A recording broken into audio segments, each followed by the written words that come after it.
So for today's video nga, inutusan nga kami ng aming nanay na ilagay nga ang mga damit dito sa third floor, dito sa dalawa naming basket ng kapatid kong si Jillian. Challenging nga to dahil nga ang dilim na nga talaga dito sa third floor namin, pero nga marami nga talaga kaming ilaw, dagdag pa natin ang flashlight. Kaya tara, samahan nyo kami.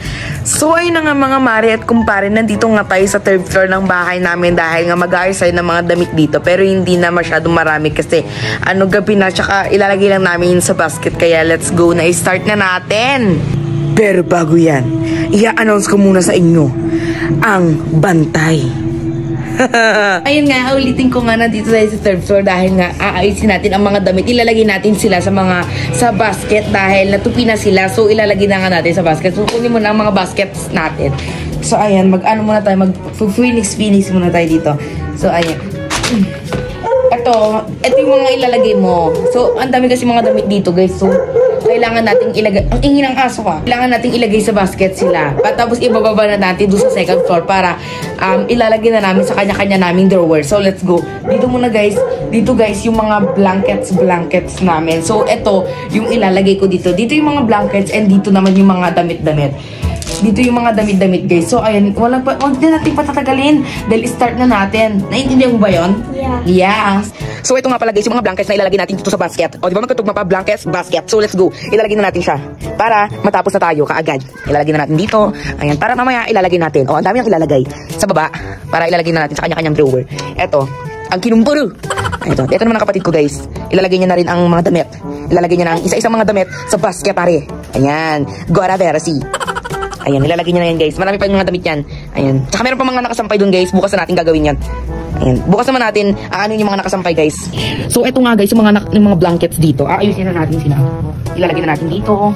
Ay, kinulang pala tayo ng isang basket. Tingin ka nga dun kung may basket pa dun. Eto nga pala guys, yung mga damit na ano lang ng kapatid ko. Ayan, maglalagay din tayo dito ng mga damit. Ayan, mga damit naman dito guys. Tapos dito sa isa blankets. Ayan, puro damit dito. Alam nga pagsamahin mo ang blankets sa baskets, di ba? Ay pagsamahin ang mga sinimple. Dito, kulang kasi tayo ng basket. Kasi dalawang basket tayo nandito. Wala na bang basket dyan? Kasi kulang yung basket natin. Dalawa lang yung basket namin guys. Saka blanket and damit lang. So pagkakasyahin na lang natin yan sa dalawang basket. Yan, dapat pipitin natin para magkasya mga blankets. Ang laki kasi yung mga blankets namin. Nakakapal kaya ganito. Alam, meron pa pala dito. Mga Auntie Marie, ang dami naman ito. Nakikita niyo ba to? Ayan. Paano yan isususok? Wala na kasi tayong isa pang mga basket. Kaya for the siksik na lang talaga tayo ng dito. Dapat pagkatian natin kapag lagyan natin dyan. Then, ayun, dapat magbuhat natin tumaayos kapag baba. Ayan. Siguradong mapapahirapan, mapapasabak na naman tayo sa gera kapag natin itong mga to. Meron pa pala mga damit na iba. Bukas na lang natin yung iba kasi nga wala na talaga kaming mga basket. Kaya ko to. So, ayan, mag-video muna tayo pababa ng para makita nyo kung gaano kami kahirap-hirap na bumaba. At nung pagkatapos na nga namin ilagay yung mga damit dun sa may basket, ilalagay naman namin yun dito sa may second floor ng bahay at ibababa na nga natin. For the dahan-dahan na nga lang talaga tayo dito kasi nga bigat nga talaga ng dala ko. Paano ba naman kasi punong-puno talaga at siksik-liglig nga talaga mga laman ng mga baskets na to. Actually mga Auntie Marie, hindi ko na nga talaga makita yung mga dinadaanan ko. Buti na nga lang talaga nakasaib yung nga talaga yung kita ko. Mabuti na nga lang din talaga dahil nga dalawang baskets nga lang din ang meron mga damit, kaya nga dalawang baskets nga din ang ibababa natin. Nung pagkatapos nga namin may baba yung dalawang basket, umakit na naman kami dito ng kapatid ko sa third floor. So balik guys, nandito na naman nga tayo sa third floor dahil nga tapos na nating ibaba ang mga damit. And bukas naman yung mga nakasampay na doon. And syempre, maglalak na tayo dito.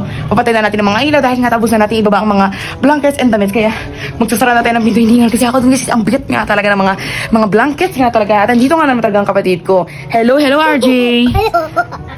Parang hindi nag-rito naman ng tao. Halina, tara.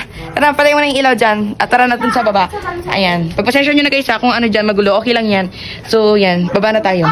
Takot siya Para talagang hulo! Kinampara! Ngiring-ngiring sari! Parang gare-gare! So, isa-isa naman yung ilaw natin. Yes, mga auntie ko dyan. Diyan ka. Isasara na natin.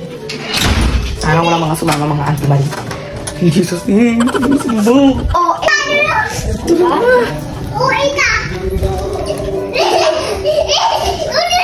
Ako?